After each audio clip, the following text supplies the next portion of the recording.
Welcome to T SAT. General studies పాఠ్యాంశాలలో భాగంగా science and టెక్నాలజీకి సంబంధించినటువంటి అంశాలు చూస్తూ ఉన్నాం. ఈ వీడియోలో మనము శక్తి వనరులలో భాగంగా ఇతర కీలకమైనటువంటి పునరుత్పాదక ఇంధన వనరుల గురించి తెలుసుకునే ప్రయత్నం చేద్దాం. గత వీడియోలో మనము సౌరశక్తికి సంబంధించి అదేవిధంగా పవనశక్తికి సంబంధించినటువంటి అంశాలు గమనించాం. దీంట్లో భూతాపశక్తి కావచ్చు, సముద్ర తాపశక్తి కావచ్చు, అదేవిధంగా టైడల్ ఎనర్జీ, వేవ్ ఎనర్జీ, వీటితో పాటుగా నవీన ఇంధన వనరులకు సంబంధించినటువంటి అంశాలు గమనించే ప్రయత్నం చేద్దాం. ఇక్కడ భూతాపశక్తి, దీన్ని మనం జియోథర్మల్ ఎనర్జీగా మనం చెప్తాం. ఇక్కడ ప్రకృతిలో అన్ని శక్తి వనరులు అనేవి సౌరశక్తి మీదనే ప్రత్యక్షంగానో పరోక్షంగానో ఆధారపడుతున్నటువంటి పరిస్థితి. మరి ఇక్కడ జియోథర్మల్ ఎనర్జీ విషయానికి వచ్చేసరికల్లా దీనికి ఎగ్జెంప్షన్గా మనకు కనిపిస్తూ ఉంది. ఎందుకంటే భూతాపశక్తికి కారణమైనటువంటి అంశాలలో సౌరశక్తి అనేది మనకు కనిపించదు. దీనికి విరుద్ధంగా అక్కడ నేల యొక్క అడుగు పొరల్లో కరిగి ఉన్నటువంటి స్థితిలోని మ్యాగ్మా కావచ్చు, అదేవిధంగా అక్కడ రాతి పొరల దిగువన ఉండేటటువంటి అణుధార్మిక పదార్థాలు, ఇవి రెండూ కూడా ఏదో ఒకటి కారణమయ్యేటటువంటి అవకాశం ఉంది. కాబట్టి ఆ కోణంలో భూతాపశక్తి అనేది ఎట్టి పరిస్థితులలోనూ సౌరశక్తి మీద ఆధారపడినటువంటి శక్తి వనరుగా మనకు కనిపించదు. పవనశక్తి విషయానికి వచ్చేసరికల్లా భూమి మీద ఒక ప్రాంతంలో సూర్యుడి నుంచి ఉష్ణశక్తిని గ్రహించినటువంటి భూమి వేడెక్కడ మనం చూస్తాం. ఆ సందర్భంలో భూమిని ఆనుకొని ఉన్నటువంటి పవనాలు కూడా వేడెక్కడము, వీటితో వాటి యొక్క సాంద్రత తక్కువై అవి పైకి వెళ్ళడం అనేది మనందరికీ తెలిసిందే. మరి ఈ సందర్భంలో అక్కడ ఏర్పడినటువంటి అల్పపీడన ప్రాంతం ఏదైతే ఉందో ఈ ప్రాంతంలోకి ఇరువైపుల నుంచి గాలి అమితమైనటువంటి వేగంతో దూసుకొని వస్తుంది. కాబట్టి ఈ గాలులకు, అంటే ప్రవహించేటటువంటి గాలులకు ఉండేటటువంటి వేగాన్ని ఆధారంగా చేసుకొని విండ్ టర్బైన్స్ వంటి వాటి ద్వారా మనం విద్యుత్ ఉత్పత్తిని చేస్తూ ఉన్నాం. కాబట్టి మరి ఆ సందర్భంలో ఇక్కడ సౌరశక్తి మీద నేరుగా ఆధారపడినటువంటి శక్తి వనరుగా మనకు పవనశక్తి అనేది కనిపిస్తూ ఉంది. అదేవిధంగా ఇక్కడ మనకు ఓషానిక్ థర్మల్ ఎనర్జీ కావచ్చు, వేవ్ ఎనర్జీ కావచ్చు, టైడల్ ఎనర్జీ, వీటి మీద కూడా సూర్యుడి యొక్క ప్రభావము, ఇంపాక్ట్ అనేది నేరుగా ఉన్నటువంటి పరిస్థితిని మనం చూస్తూ ఉన్నాం. కానీ దానికి ప్రత్యామ్నాయంగా, దానికి విరుద్ధమైనటువంటి అంశంగా మనము భూతాపశక్తిని చూస్తూ ఉన్నాం. ఇక్కడ భూతాపశక్తి విషయానికి వచ్చేసరికల్లా భూమి యొక్క లోపలి పొరల్లో ఇక్కడ కరిగి ఉన్నటువంటి స్థితిలోని మ్యాగ్మా కావచ్చు, లేదా ఇక్కడ ఉన్నటువంటి రాతి పొరల దిగువన అణుధార్మిక పదార్థాలు విడుదల చేసేటటువంటి రేడియేషన్ వల్ల మనం చెప్పుకున్నాం ఆల్ఫా, బీటా, గామా వంటి వికిరణాలు వెలువడుతూ ఉన్నాయని చెప్పేసి అనుకున్నాం. కాబట్టి వీటి సహాయంతో అక్కడ ఉన్నటువంటి రాతి పొరలు వేడెక్కడం అనేది మనం గమనిస్తాం. మరి అలాంటి స్థితిలో మ్యాగ్మా వల్ల వేడెక్కినటువంటి నీరు కావచ్చు, లేదా అక్కడ అణుధార్మిక పదార్థాల వల్ల వేడెక్కినటువంటి రాతి పొరలు కావచ్చు, వీటి వరకు చల్లటి నీటిని పంపు చేసేటటువంటి ప్రయత్నం చేస్తారు. ఇవి ఇక్కడ ఉన్నటువంటి ఉష్ణాన్ని గ్రహించి నీటి ఆవిరిగా మారిన తర్వాత ఈ ఆవిరిని కలెక్ట్ చేసి దీని సహాయంతో పవర్ టర్బైన్స్ని తిప్పడం ద్వారా పవర్ జనరేషన్ కోసం ప్రయత్నించడం అనేది జరుగుతుంది. మరి ఈ సందర్భంలో చల్లబడినటువంటి నీటిని తిరిగి మళ్ళీ భూమి యొక్క లోపల పొరల కంటే భూతాపశక్తి అందుబాటులో ఉన్నటువంటి ప్రాంతాలకు పంపించి తిరిగి వీటిని వేడెక్కించి ఈ నీటి ఆవిరిని కలెక్ట్ చేసి పవర్ జనరేషన్ కోసం ఉపయోగించేటటువంటి సాంకేతికతగా దీన్ని మనం చూస్తాం. ఇలాంటి శక్తిని మనము జియోథర్మల్ ఎనర్జీగా పేర్కొంటూ ఉన్నాం. మనకు భారతదేశంలో కూడా హిమాలయ పర్వత సానువుల వద్ద సహజంగానే ఇలాంటి నీరు అనేది, అంటే భూతాపశక్తి ద్వారా వేడెక్కినటువంటి నీరు వేడి నీటి బుగ్గల రూపంలో భూమి యొక్క ఉపరితలానికి వస్తున్నట్లుగా మనం చూస్తూ ఉన్నాం. వీటిని మనము హాట్ స్ప్రింగ్స్గా మనం చెప్తూ ఉన్నాం. మరి ఈ వేడి నీటి బుగ్గల్లో ఉన్నటువంటి వేడి నీటిలో స్నానం కనుక చేసినట్లయితే కొన్ని రకాలైనటువంటి రోగాలు కూడా నయమవుతున్నట్లుగా భక్తులు విశ్వసిస్తూ ఉన్నారు. అక్కడ చార్ధామ్ యాత్రకు, కేదార్నాథ్ యాత్రకు వెళ్ళేటటువంటి భక్తులు ఇలాంటి ఎక్స్పీరియన్సెస్ పొందడం అనేది జరుగుతుంది. భారతదేశంలో తెలంగాణలో ఖమ్మం వంటి ప్రాంతాలలో కూడా మనకు ఈ హాట్ స్ప్రింగ్స్ అనేవి కనిపిస్తూ ఉన్నాయి. సహజంగానే అక్కడ భూతాపశక్తి అనేది దాని ద్వారా నీరు వేడెక్కి సహజంగానే ఇవి భూమి యొక్క ఉపరితలానికి వచ్చేటటువంటి ప్రయత్నం చేస్తూ ఉంటాయి. మరి వీటిని మానవ అవసరాల కోసం ఉపయోగించేటటువంటి ప్రయత్నం చేస్తూ ఉన్నాం. ప్రకృతిలోని ప్రతి శక్తి వనరుకు ప్రత్యక్షంగా పరోక్షంగా ఆధారభూతమైనది సౌరశక్తి కాగా భూతాప శక్తికి ప్రధాన ఆధారంగా అనుధార్మికత లేదా కరిగిన స్థితిలోని మ్యాగ్మా అనేటటువంటిది కారణమవుతూ ఉంది. భూమి యొక్క లోపలి పొరలో నిక్షిప్తమైనటువంటి అనుధార్మిక మూలకాలు వెదజల్లే వికిరణాల వలన అక్కడి రాతి పొరలు వేడెక్కడం అనేది మనం గమనిస్తూ ఉన్నాం. ఈ వేడెక్కిన రాతి పొరల వరకు డ్రిల్లింగ్ చేసి నీటిని పంపించి ఆ నీటిని ఆవిరిగా మార్చి దానిని ఉపరితలానికి తీసుకొచ్చి అక్కడ టర్బైన్లను తిప్పడం ద్వారా విద్యుత్ ఉత్పాదన చేయడం అనేది జరుగుతుంది. భూతాప శక్తి నుంచి విద్యుత్ ఉత్పత్తి చేసేటటువంటి క్రమంలో మనకు డ్రై స్టీమ్ పవర్ స్టేషన్స్ అని, ఫ్లాష్ స్టీమ్ పవర్ స్టేషన్స్ అని, బైనరీ సైకిల్ పవర్ స్టేషన్స్ అనేటటువంటి సాంకేతిక పరిజ్ఞానాలని ఇప్పటికే అందుబాటులోకి తీసుకొని రావడం జరిగింది. వీటి సహాయంతో తక్కువ మొత్తంలోనే మనం విద్యుత్ ఉత్పత్తిని చేస్తూ ఉన్నాం. ఎందుకంటే ఆశించిన పరిమాణంలో నీటి ఆవిరి, వెలువడినటువంటి నీటి ఆవిరి అనేది పవర్ టర్బైన్స్ని తిప్పేటటువంటి అవకాశాలు లేవు. కాబట్టి ఇలా వచ్చేటటువంటి విద్యుత్ ఉత్పత్తి యొక్క పరిమాణం చాలా తక్కువగా ఉన్నట్లుగా మనం గమనించవచ్చు. ఇక మరొక పునరుత్పాదక ఇంధన వనరుగా మనకు సముద్ర తాపశక్తి అనేది కనిపిస్తుంది. ఓషియానిక్ థర్మల్ ఎనర్జీ అంటున్నాం. ఇది కూడా నేరుగా సముద్ర తాపశక్తి కూడా నేరుగా సౌరశక్తి మీద ఆధారపడేటటువంటి శక్తి వనరుగా మనకు కనిపిస్తూ ఉంది. ఏంటి అంటే ఇక్కడ సూర్యుడి నుంచి వచ్చేటటువంటి ఉష్ణరాశి వలన ఈ సముద్ర జలాలు వేడెక్కడం అనేది మనం గమనించవచ్చు. ముఖ్యంగా చూస్తే ఉపరితలాల్లో ఉన్నటువంటి నీరు అధికంగా సూర్యరశ్మిని గ్రహించడం వల్ల ఎక్కువగా వేడెక్కేటటువంటి సందర్భాలు మనం చూస్తూ ఉన్నాం.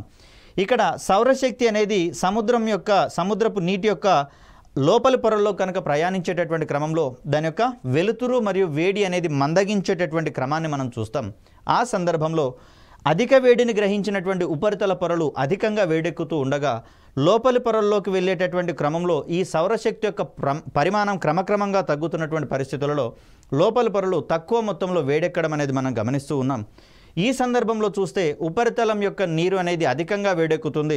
లోపలి పొరల్లో ఉన్నటువంటి నీరు తక్కువ వేడిని గ్రహిస్తూ ఉంది. కాబట్టి మోస్ట్ ప్రాబబ్లీ ఇది చల్లగా ఉండేటటువంటి అవకాశం ఉంది.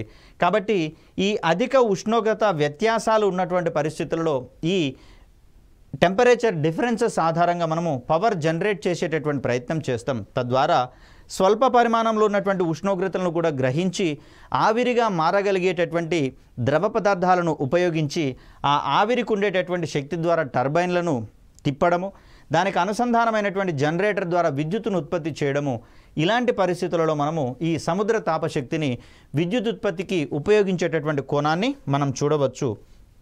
వీటితో పాటుగా దాని లోపలంటే సముద్ర తాపశక్తిని మరికొన్ని రకాలుగా ఉపయోగించేటటువంటి సాంకేతికతల మీద పరిశోధన జరుగుతున్నటువంటి పరిస్థితులు మనం చూడవచ్చు. సముద్రపు నీటిలో సౌరశక్తి కొంత లోతు వరకే చొచ్చుకొని పోయేటటువంటి అవకాశం అనేది ఉంది. ఫలితంగా సముద్ర ఉపరితలంపై ఉండేటటువంటి నీటికి సముద్రపు దిగువ పొరలో ఉండేటటువంటి నీటికి మధ్య ఉష్ణోగ్రత వ్యత్యాసం అనేది ఏర్పడుతుంది. ఈ ఉష్ణోగ్రత వ్యత్యాసం ఆధారంగా విద్యుత్ శక్తిని ఉత్పత్తి చేసేటటువంటి సాంకేతిక పరిజ్ఞానం ప్రస్తుతం అభివృద్ధి పరచబడినట్లుగా మనం చూస్తాం. అయితే ఇక్కడ సముద్రంలోని అన్ని ప్రాంతాలలో కూడా సముద్ర తాపశక్తిని ఇక్కడ విద్యుత్ ఉత్పత్తికి ఉపయోగించేటటువంటి సాంకేతికతలు అనేవి ఉపయోగం అనేది అనుకూలంగా లేవు. కాబట్టి దీంట్లో కూడా ఆశించినంత మేరకు పురోగతి అనేది కనిపించడం లేదు. ఎక్కువ పరిమాణంలో విద్యుత్ ఉత్పత్తి అనేది సముద్ర తాపశక్తి ఆధారంగా జరగడం లేదనేటటువంటి అంశాన్ని గమనించాలి. సో దీని తర్వాత మనం మాట్లాడుకోవాల్సింది టైడల్ ఎనర్జీ.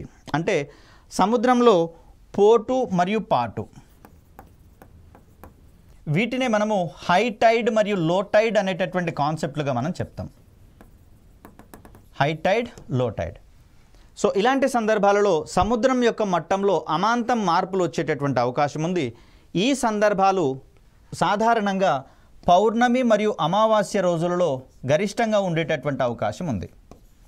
సో ఆ సందర్భంలో సముద్రంలో ఏర్పడేటటువంటి అల్లకల్లోలాల వల్ల ఇబ్బందులు ఎదురవుతాయి. కాబట్టి జాలర్లను ఈ సమయాల్లో సముద్రంలోకి వేటకు వెళ్ళొద్దని చెప్పేసి చెప్పడం జరుగుతుంది. సపోజ్ హై టైడ్ వచ్చినటువంటి సందర్భంలో సముద్రం యొక్క నీటి మట్టం పెరిగేటటువంటి అవకాశం ఉంది. కాబట్టి ఇక్కడ సముద్రం యొక్క తీర ప్రాంతాల దగ్గర టైడల్ రిజర్వాయర్స్ని కన్స్ట్రక్షన్ చేసే ప్రయత్నం చేస్తారు. టైడల్ రిజర్వాయర్స్ని కన్స్ట్రక్షన్ చేసినప్పుడు ఇక్కడ సముద్రం యొక్క నీటి మట్టము ఎక్కువగా ఉన్నటువంటి పరిస్థితులలో టైడల్ రిజర్వాయర్లో నీటి యొక్క మట్టం తక్కువగా ఉంటుంది. కాబట్టి ఈ టైడల్ రిజర్వాయర్ దగ్గర ఏర్పాటు చేసినటువంటి స్లూయిజ్ గేట్లను గుండా సముద్రం నుంచి నీరు అనేది ఈ టైడల్ రిజర్వాయర్లోకి ఎంటర్ అవుతూ ఉంటుంది. మరి అలాంటి సందర్భంలో సముద్రపు నీటికి ఉన్నటువంటి యాంత్రిక శక్తి వల్ల ఈ టర్బైన్ అనేది తిరగడం ప్రారంభమవుతుంది. తద్వారా ఇక్కడ సముద్రం నుంచి నీరు టైడల్ రిజర్వాయర్లకు వెళ్ళేటటువంటి క్రమంలో విద్యుత్ ఉత్పత్తి అనేది జరుగుతుంది. ఇక లో టైడ్ ఏర్పడినటువంటి సందర్భంలో ఇక్కడ టైడల్ రిజర్వాయర్లో నీటి మట్టం అధికంగా ఉంటుంది, సముద్రంలో నీటి మట్టం అనేది తక్కువగా ఉంటుంది. కాబట్టి ఈ సందర్భంలో టైడల్ రిజర్వాయర్ నుంచి వాటర్ సముద్రంలోకి వెళ్ళేటటువంటి క్రమాన్ని మనం చూస్తాం. తిరిగి ఏర్పాటు చేసినటువంటి స్లూయిస్ గేట్ల గుండా ఈ వాటర్ అనేది సముద్రంలోకి ప్రవహిస్తూ ఉంది. కాబట్టి ఈ సందర్భంలో తిరిగి టర్బైన్లను తిప్పుతూ ఉండడం ద్వారా ఇక్కడ తిరిగి విద్యుత్ ఉత్పత్తి అనేది జరుగుతూ ఉంది. అలా హై టైడ్ సమయంలో మరియు లో టైడ్ సమయంలో ఈ టైడల్ రిజర్వాయర్ మరియు సముద్రాల్లో ఉండేటటువంటి నీటి మట్టాలలోని వ్యత్యాసాలను ఆధారంగా చేసుకొని ఇక్కడ సముద్రపు నీటికి ఉండేటటువంటి యాంత్రిక శక్తిని ఆధారంగా చేసుకొని మనం టర్బైన్లను తిప్పడం ద్వారా విద్యుత్ శక్తిని ఉత్పత్తి చేసేటటువంటి ప్రయత్నం చేస్తూ ఉంటాం. అఫ్ కోర్స్ ఇక్కడ మరొక రకమైనటువంటి కాన్సెప్ట్గా ఒక భారీ టర్బైన్కి ఇక్కడ మనము తిరిగేటటువంటి టర్బైన్లను ఏర్పాటు చేస్తూ ఉన్నాం. ఒక భారీ ఇక్కడ టవర్కి ఇక్కడ ఈ టర్బైన్లను ఏర్పాటు చేసినప్పుడు ప్రవహించేటటువంటి నీరు ఈ టర్బైన్లను తిప్పేటటువంటి ప్రయత్నం చేస్తుంది. తద్వారా వెలువడేటటువంటి విద్యుత్తుని కలెక్ట్ చేసి గ్రిడ్కి అనుసంధానించడం ద్వారా దీనిని అవసరమైనటువంటి రంగాలు కావచ్చు, అవసరమైనటువంటి పరిశ్రమలు కావచ్చు ఉపయోగించుకునేటటువంటి ప్రయత్నం చేస్తాయి. సో ఇలా మనకు టైడల్ ఎనర్జీ అనేది ఉపయోగపడుతూ ఉంది. ముఖ్యంగా చూస్తే పౌర్ణమి మరియు అమావాస్య రోజులలో భూమి, సూర్యుడు మరియు చంద్రుల యొక్క ఈ గురుత్వాకర్షణ శక్తులలో ఉండేటటువంటి వ్యత్యాసాల ఆధారంగా సముద్రం యొక్క నీటి మట్టాలలో అమితమైనటువంటి వ్యత్యాసాలు అనేవి కనిపిస్తూ ఉంటాయి. మరి వాటిని మనం టైడ్స్ అనేటటువంటి పేర్లతో పిలుస్తూ ఉన్నాం. ఆ టైడల్ ఎనర్జీని మన యొక్క ప్రయోజనాల కోసము విద్యుత్ శక్తిగా మార్చుకొని ఉపయోగించుకునేటటువంటి సాంకేతికతగా మనకు టైడల్ ఎనర్జీ అనేది కనిపిస్తూ ఉంది. పోటుపాటుల సమయంలో సముద్ర మట్టంలో వచ్చేటటువంటి హెచ్చుతగ్గుల ఆధారంగా సముద్రపు నీటికి ఉండేటటువంటి యాంత్రిక శక్తిని విద్యుత్ శక్తిగా మార్చేటటువంటి పరిజ్ఞానం అభివృద్ధి పరచబడింది. సముద్ర తీర ప్రాంతాల్లో అన్ని అనుకూలతలు ఉన్న చోట టైడల్ రిజర్వాయర్లు నిర్మించి వాటిలో అమర్చబడినటువంటి టైడల్ జనరేటర్ల ద్వారా విద్యుత్ ఉత్పత్తి చేయడం అనేది ఇక్కడ మనం చూస్తూ ఉన్నాం. అయితే అన్ని తీర ప్రాంతాల్లోనూ దీనికి అనుకూలమైనటువంటి వాతావరణం లేకపోవడం వల్ల కేవలం కొన్ని ప్రాంతాల్లో మాత్రమే ఈ టైడల్ రిజర్వాయర్లను ఏర్పాటు చేయడం ద్వారా విద్యుత్ ఉత్పత్తికి ఉండేటటువంటి అవకాశాల కోసం ఇంకా అన్వేషించడం అనేది జరుగుతుంది. మోరోవర్ ఇక్కడ కన్సిస్టెంట్గా విద్యుత్ శక్తి ఉత్పత్తి అనేది జరగదు. కాబట్టి ఇక్కడ ప్రోడక్ట్ కాస్ట్ అనేది మనకు వచ్చేటటువంటి బెనిఫిట్స్ కంటే ఎక్కువగా ఉండేటటువంటి అవకాశం ఉంది. కాబట్టి సంబంధిత ప్రభుత్వాలు దీన్ని వినియోగించడం పట్ల పెద్దగా దృష్టి సారించినటువంటి అంశంగా దీన్ని మనం చూస్తాం. ఇక మరొక ముఖ్యమైనటువంటి కాన్సెప్ట్గా మనకు జీవ ఇంధనాలు, బయోఫ్యూయల్స్ అనేవి కనిపిస్తూ ఉన్నాయి. ఇక్కడ ఈ సముద్ర తాపశక్తి కావచ్చు, అదేవిధంగా భూతాపశక్తి, వీటికి సంబంధించినటువంటి అంశాలలో అన్కన్సిస్టెంటీ ఉన్నటువంటి పరిస్థితులలో మరి ఆ అన్కన్సిస్టెన్సీకి మించినటువంటి అవకాశాలు మనకు జీవ ఇంధనాల రంగంలో కనిపిస్తూ ఉన్నాయి. వీటిని మనం బయోఫ్యూయల్స్ అనేటటువంటి పేరుతోటి వ్యవహరిస్తూ ఉన్నాం. ఇక్కడ ప్రత్యక్షంగా మొక్కలపై లేదా పరోక్షంగా వ్యవసాయ, వాణిజ్య, గృహ మరియు పారిశ్రామిక వ్యర్థాల మీద పలు సూక్ష్మజీవుల యొక్క జీవక్రియల ఫలితంగా జీవ ఇంధనాలు తయారవుతున్నటువంటి అంశంగా దీన్ని మనం చూస్తాం. దీన్నే మనం బయో ఇథనాల్ అనేటటువంటి పేరుతోటి చెప్తాం. దీనికే మరొక పేరు ఇథైల్ ఆల్కహాల్గా దీన్ని మనం చెప్తాం.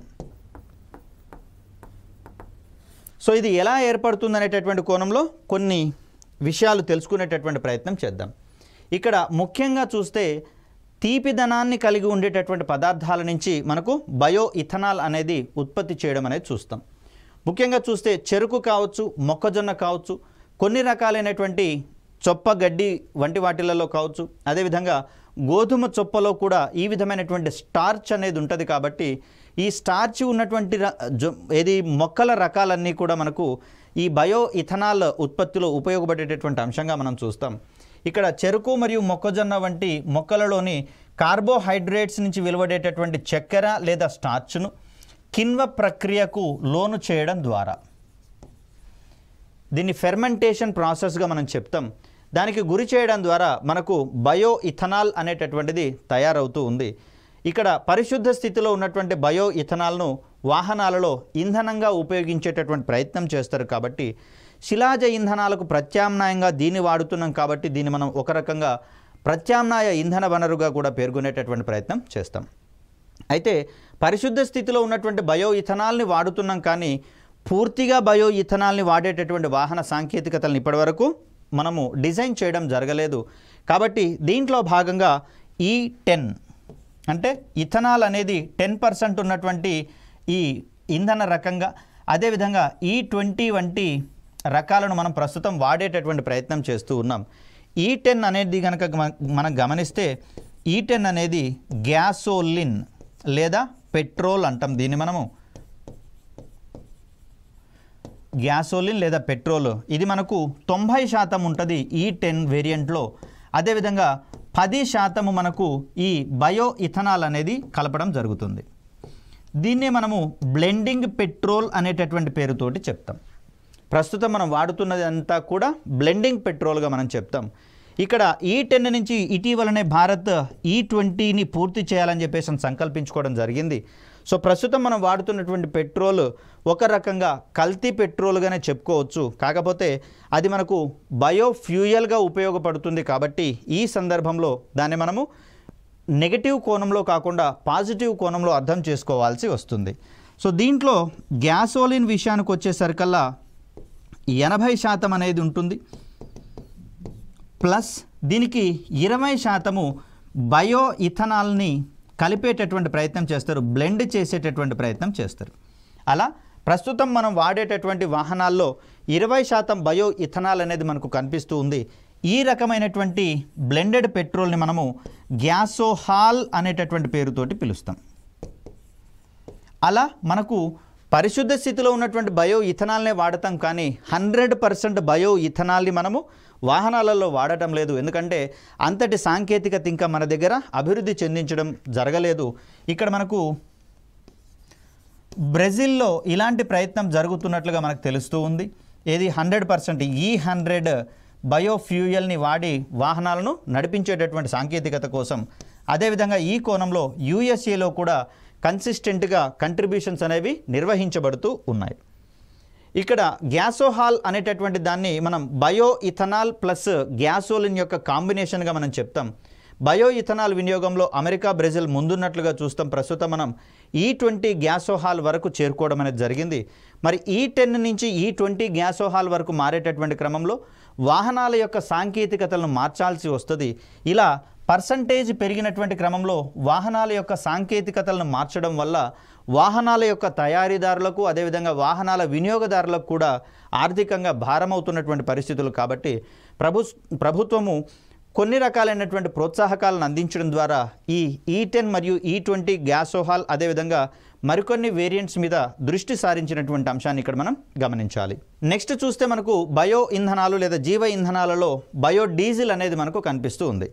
ఇక్కడ తీపిదనాన్ని లేదా చక్కెరను కలిగి ఉన్నటువంటి మొక్కల ద్వారానేమో బయో ఇథనాల్ అనేది మనకు ఉత్పత్తి అవుతూ ఉంటే, ఇక్కడ మొక్కల యొక్క విత్తనాలలో ఉండేటటువంటి నూనెలను ఎస్టరిఫికేషన్ అనేటటువంటి ప్రక్రియకు గురి చేసినప్పుడు అది బయోడీజిల్గా మారి సహజంగా డీజిల్ మీద ఉండేటటువంటి డిమాండ్ను తగ్గించేటటువంటి కోణంలో మనకు ఉపయోగపడుతున్నట్లుగా మనం చూస్తాం. ఇక్కడ మొక్కల యొక్క విత్తనాల నుంచి ఎక్స్ట్రాక్ట్ చేసినటువంటి నూనెలు లేదా శాఖీయ కొవ్వులలో వాటిని ట్రాన్స్ ఎస్టరిఫికేషన్ అనేటటువంటి ప్రక్రియకు గురి చేయడం ద్వారా బయోడీజిల్ ఉత్పత్తి అవుతున్నట్లుగా మనం చూస్తాం. ఇలాంటి బయోడీజిల్ అనేటటువంటిది జెట్రోపా కర్కస్, కానుగ మొక్కలు, అదేవిధంగా ఎడిబుల్ ఆయిల్స్ ఏవైతే ఉన్నాయో అంటే తినదగినటువంటి నూనెలు, ఇది వంటగదులలో వాడినటువంటి నూనెలు ఏవైతే ఉన్నాయో వాటిని పదే పదే వాడడానికి బదులుగా ఇలాంటి బయోడీజిల్ మరియు బయో ఇథనాల్ వాడడానికి కనుక ఉపయోగించినట్లయితే అక్కడ మళ్ళీ వాడినటువంటి నూనెల వల్ల అనారోగ్య పరిస్థితులు ఏర్పడతాయి. మరి ఆ సందర్భంలో అలా అనారోగ్యాన్ని కలిగించకుండా దీన్ని ఈ బయోడీజిల్, జీవ ఇంధనాల వంటి వాటి ఉత్పత్తికి కనుక ఉపయోగించుకున్నట్లయితే ఆదాయం వస్తుంది, ఆరోగ్యం కూడా సమకూరేటటువంటి క్రమాన్ని మనం చూస్తాం.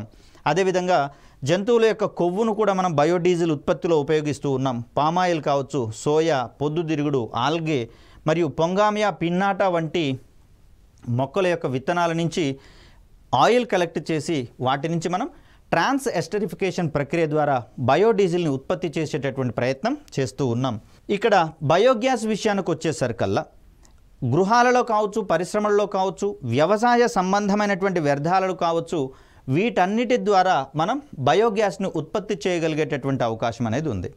సహజంగా భారతదేశము వ్యవసాయ ఆధారిత దేశం కాబట్టి వ్యవసాయానికి అనుబంధంగా పాడి పరిశ్రమ కూడా ఉంటుంది కాబట్టి ఈ పాడి రంగంలో ఏర్పడేటటువంటి జంతువుల యొక్క పేడను కూడా మనము ఉపయోగించుకొని బయోగ్యాస్ని ప్రొడ్యూస్ చేసేటటువంటి ప్రయత్నం చేయవచ్చు. దీంట్లో ఉన్నటువంటి ప్రధానమైనటువంటి అనుఘటకంగా మనము మీథేన్ వాయువును పేర్కొంటాం. మీథేన్ వాయువును పేర్కొంటూ ఉంటాం. జీవ విచ్ఛిన్నం చెందగలిగేటటువంటి వ్యర్థ పదార్థాలు లేదా పంట ఉత్పత్తులపై ఎనరోబ్ వంటి సూక్ష్మజీవులు వాయురహిత పరిస్థితులలో అవి చేసుకునేటటువంటి జీవక్రియల ఫలితంగా బయోగ్యాస్ వెలువడుతున్నట్లుగా మనం ఇక్కడ గమనించవచ్చు. బయోగ్యాస్లో ప్రధానంగా ఉండేటటువంటి వాయువుగా మనకు మీథేన్ అనేది కనిపిస్తూ ఉంది. ఈ ప్రక్రియ వల్ల ఉప ఉత్పన్నంగా బై ప్రోడక్ట్గా బయోగ్యాస్తో పాటుగా జీవ ఎరువు బయో ఫెర్టిలైజర్ కూడా వెలువడేటటువంటి అవకాశం ఉంది. దీన్ని పంట పొలాలకు కనుక తరలించినట్లయితే మనకు ఆర్గానిక్ ఫార్మింగ్ అనేది పాసిబుల్ అవుతున్నట్లుగా మనం ఇక్కడ గమనించవచ్చు. ఇక్కడ ఒక చిన్న అంశం ఏంటి అంటే మనకు ముఖ్యంగా చూస్తే ఈ జీవ ఇంధనాలకు సంబంధించి మరి వీటి యొక్క వినియోగము పెంచితే మంచిదా తగ్గిస్తే మంచిదా అనేటటువంటి కోణంలో కూడా కొన్ని రకాలైనటువంటి అనుమానాలు వచ్చేటందుకు అవకాశం ఉంది. ఇంతకీ జీవ ఇంధనాల యొక్క ఉత్పత్తిని పెంచాలా తగ్గించాలనేటటువంటి కోణము ఆ దేశంలో లభ్యమవుతున్నటువంటి ఆహారపు గింజలు లేదా ధాన్యము వీటి మీద ఆధారపడి ఉండేటటువంటి అవకాశం ఉంది. ఒకవేళ మనము భారత్ లాంటి దేశాలలో జీవ ఇంధనాల యొక్క ఉత్పత్తిని కనుక పెంచుదామని చెప్పేసి అనుకున్నప్పుడు ఇక్కడ ఆహార పదార్థాల విషయంలో వాటిని అధిక మొత్తంలో వాడేటటువంటి అవకాశం ఉంది. కాబట్టి ఈ సందర్భంలో మనకు ఆహారపు ధాన్యాల కొరత ఆహార భద్రతకు భంగం ఏర్పడేటందుకు అవకాశం ఉంది. ఆహార భద్రత ఫుడ్ సెక్యూరిటీ అనేది తగ్గేటటువంటి అవకాశం ఉంది. కాబట్టి ఇప్పటి వరకు కూడా 2018 వరకు కూడా భారత ప్రభుత్వము ఈ జీవ ఇంధనాలను ఉత్పత్తి చేసేటటువంటి కోణంలో ఈ ఆహార ధాన్యాలను ఉపయోగించొద్దని చెప్పేసి నిర్దేశించుకోవడం జరిగింది. 2018 తర్వాత ఇక్కడ జీవ ఇంధనాలపై జాతీయ విధానం అనేటటువంటి దాంట్లో కొన్ని సవరణలు తీసుకొని వచ్చి ఎక్కడైతే మిగులు ఆహార ధాన్యాలు ఉంటున్నాయో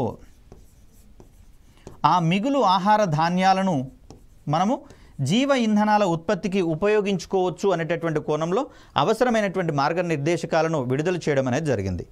దీనితో పాటుగా మనకు చెరకు లాంటి పంటను సేకరించి మిల్లులకు పంపించిన తర్వాత ఈ పంటలలో ఉండేటటువంటి అవశేషాలు అంటే అక్కడ ఉండేటటువంటి మొక్కల యొక్క అవశేషాలు ఏవైతే ఉన్నాయో వీటిని కూడా ఉపయోగించుకొని మనము ఈ జీవ ఇంధనాలను ఉత్పత్తి చేయడానికి ఉపయోగించుకోవచ్చు అని చెప్పేసి వివరించడం జరిగింది.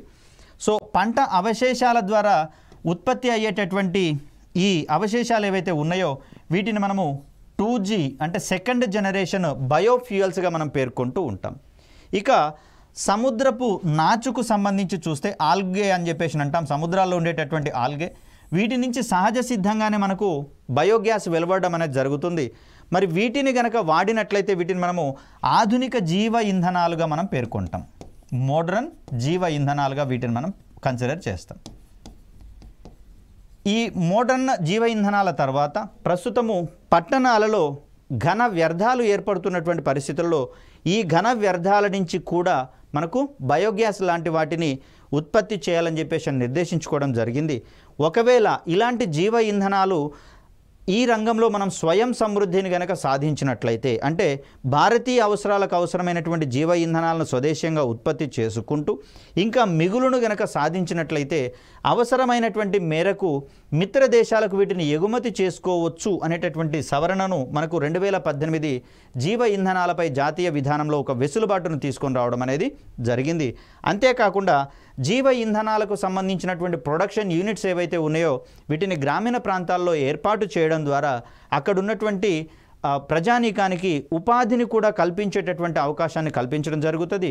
వీటి యొక్క ఉత్పత్తితో పాటుగా వీటిని డిస్ట్రిబ్యూషన్ చేసేటటువంటి సందర్భంలో మార్కెట్ చేసేటటువంటి సందర్భంలో కూడా సంబంధిత గ్రామీణ ప్రజానీకము ఉపాధిని పొందేటటువంటి అవకాశం ఉంది. కాబట్టి మరి బంజరు భూములలో ఈ మొక్కలను కనుక పెంచినట్లయితే అక్కడ అవి పచ్చదనాన్ని చేకూర్చడంతో పాటుగా అక్కడ ఉన్నటువంటి ప్రజానీకానికి ఒక అదనపు ఆదాయ వనరుగా మారేటందుకు అవకాశం అనేది కూడా ఏర్పడుతుంది. కాబట్టి ప్రభుత్వాలు పెద్ద మొత్తంలో జీవ ఇంధనాలను ఉత్పత్తి చేయడాన్ని కనుక పెంచినట్లయితే ప్రోత్సహించినట్లయితే ఇది పర్యావరణానికి హితమైనటువంటి అంశంగా మారుతూ అదేవిధంగా జీవ ఇంధనాల వినియోగం వల్ల శిలాజ ఇంధనాల మీద ఉండేటటువంటి డిమాండ్ తగ్గడమే కాకుండా శిలాజ ఇంధనాల వినియోగం వల్ల ఏర్పడేటటువంటి ఈ కార్బన్ ఎమిషన్స్ ఏవైతే ఉన్నాయో వాటిని రెడ్యూస్ చేయడంలో జీవ ఇంధనాలు అనేవి కీలక పాత్ర పోషిస్తున్నట్లుగా మనం చూడవచ్చు. ఇక ప్రస్తుతము మనకున్నటువంటి సాంకేతిక పురోభివృద్ధి వల్ల పునరుత్పాదక ఇంధన వనరుల తర్వాత మరొక కీలకమైనటువంటి అంశంగా నవీన ఇంధన వనరులు అనేవి రావడం జరిగింది. వీటినే మనము న్యూ ఎనర్జీ రిసోర్సెస్గా మనం చెప్తాం. కాబట్టే మనకు ఈ న్యూ అండ్ రెన్యూబుల్ ఎనర్జీ రిసోర్సెస్ని ప్రోత్సహించేటటువంటి క్రమంలో మనకు ఒక మంత్రిత్వ శాఖను కూడా ఏర్పాటు చేసుకోవడం అనేది జరిగింది, ministry of new and renewable energy అనేటటువంటి పేరుతోటి. సో ప్రస్తుతము పునరుత్పాదక ఇంధన వనరులు అదేవిధంగా నవీన ఇంధన వనరులకు సంబంధించినటువంటి ఉత్పత్తిని పర్యవేక్షిస్తున్నటువంటి సంస్థగా మంత్రిత్వ శాఖగా మనకు MNRE అనేది కనిపిస్తుంది. సాంప్రదాయక ఇంధన వనరులు అయినటువంటి పెట్రోలియము, డీజిల్, సహజ వాయువులపై ఉండేటటువంటి సహజ సిద్ధమైనటువంటి డిమాండ్ను తగ్గించడంలో పునరుత్పాదక ఇంధన వనరులతో పాటు ఇటీవల కాలంలో సాంకేతిక అభివృద్ధి వలన మరికొన్ని సాంకేతికతలు సైతం దోహదపడుతున్నట్లుగా మనం చూస్తూ ఉన్నాం. ఈ కోవకు చెందినటువంటి అంశాలుగా మనం బ్యాటరీ ఎలక్ట్రిక్ వెహికల్స్ లేదా బ్యాటరీ ఆపరేటెడ్ వెహికల్స్గా వీటిని మనం చూస్తాం. దీనితో పాటుగా మ్యాగ్నెటిక్ హైడ్రోడైనమిక్స్ అనేటటువంటిది, అదేవిధంగా హైడ్రోజన్ ఫ్యూయల్ సెల్స్ ఇటీవల కాలంలో విపరీతమైనటువంటి ప్రాచుర్యం పొందుతున్నటువంటి అంశాలుగా దీన్ని మనం చూస్తాం. ఇటీవల కాలంలోనే భారతీయ రైల్వే కూడా హైడ్రోజన్ ఫ్యూయల్ సెల్స్ లేదా హైడ్రోజన్ ఇంధనాన్ని ఉపయోగించుకొని పనిచేసేటటువంటి మొదటి ట్రైన్ని పైలట్ ప్రాజెక్టుగా ప్రారంభించాలని చెప్పేసి నిర్దేశించుకోవడం అనేది జరిగింది. సో అలా మనకు నవీన శక్తి వనరుల్లో కూడా ఇటీవల కాలంలో కన్సిస్టెంట్గా పురోగతి అనేది కనిపిస్తూ ఉంది. ముఖ్యంగా చూస్తే లిథియం అయాన్ బ్యాటరీల సహాయంతో పనిచేసేటటువంటి ఈ బ్యాటరీ ఆపరేటెడ్ వెహికల్స్ యొక్క వినియోగము క్రమక్రమంగా పెరుగుతున్నటువంటి పరిస్థితులు మనం చూస్తూ ఉన్నాం. ప్రముఖమైనటువంటి ఆటోమొబైల్స్ సంస్థలు కూడా ఇక్కడ లిథియం అయాన్ బ్యాటరీస్ సహాయంతో పనిచేసేటటువంటి బ్యాటరీ ఆపరేటెడ్ వెహికల్స్ విషయంలో తీవ్రమైనటువంటి శ్రద్ధ చూపిస్తూ ఉన్నాయి. అవి వీటిని తయారు చేయడంలో మరింత పరిశోధన చేస్తున్నట్లుగా మనం చూస్తూ ఉన్నాం. ముఖ్యంగా బ్యాటరీ ఆపరేటెడ్ వెహికల్స్ సహాయంతో మనకు సాంప్రదాయంగా వాడేటటువంటి ఈ ఇంధన ఛాంబర్లను కలిగినటువంటి ఈ ఇంజిన్స్ అనేటటువంటివి ఉండవు. కాబట్టి వాటి స్థానంలో కేవలము ఈ విద్యుత్తో నడిచేటటువంటి మోటార్లు ఉంటాయి, మోటార్ ఇంజిన్స్ మాత్రమే ఉంటాయి. కాబట్టి మరి ఆ సందర్భంలో ఈ సాంప్రదాయ ఇంధన ఛాంబర్లు కలిగినటువంటి మోటార్ల వల్ల అధిక శబ్దం వెలువడేటటువంటి అవకాశం ఉంది, పొల్యూషన్ కూడా వెలువడేటటువంటి అవకాశం ఉంది. కాబట్టి మరి బ్యాటరీ ఆపరేటెడ్ వెహికల్స్ సహాయంతో ఎలాంటి కాలుష్యం లేనటువంటి ఈ వాహన ప్రయాణాలు సాధ్యమవుతాయి. వీటితో పాటుగా శబ్ద కాలుష్యం కూడా లేనటువంటి వాహన ప్రయాణాలు అనేవి సాధ్యమవుతాయి. ఇక్కడ హైడ్రోజన్ ఫ్యూయల్ సెల్లులతో కూడా ఇదే రకమైనటువంటి సౌలభ్యం ఉంటూ ఉంది. కాబట్టి ఇక్కడ వాహనాల యొక్క బరువు కూడా అమాంతం తగ్గేటటువంటి అవకాశం ఉంది. కాబట్టి ఫ్యూయల్ ఎఫిషియన్సీ కూడా పెరిగేటటువంటి అవకాశం అనేది ఏర్పడుతుంది. ఇక మ్యాగ్నెటిక్ హైడ్రోడైనమిక్స్ విషయానికి వచ్చేసరికల్లా ఇక్కడ అధిక ఉష్ణోగ్రతలకు వేడి చేసినటువంటి ప్లాస్మా వాయువులు, వీటికి విద్యుత్ వాహకత కలిగి ఉంటే గనక అలాంటి విద్యుత్ వాహకత కలిగినటువంటి ప్లాస్మా వాయువుల్ని వేడి చేసి బలమైనటువంటి అయస్కాంత క్షేత్రాల గుండా పంపించినప్పుడు, బలమైన అయస్కాంత క్షేత్రాల గుండా పంపించినటువంటి సందర్భంలో ఈ ప్లాస్మా వాయువులలో విద్యుత్ వాహక ధర్మం అనేది ఉంటుంది. కాబట్టి వీటిలలో ఈ బలమైన అయస్కాంత క్షేత్రాల యొక్క ప్రభావం వల్ల విద్యుత్ అనేది జనిస్తుంది అని చెప్పేసి వివరించేటటువంటి కాన్సెప్ట్గా మనకు మ్యాగ్నెటిక్ హైడ్రోడైనమిక్స్ అనేది కనిపిస్తూ ఉంది.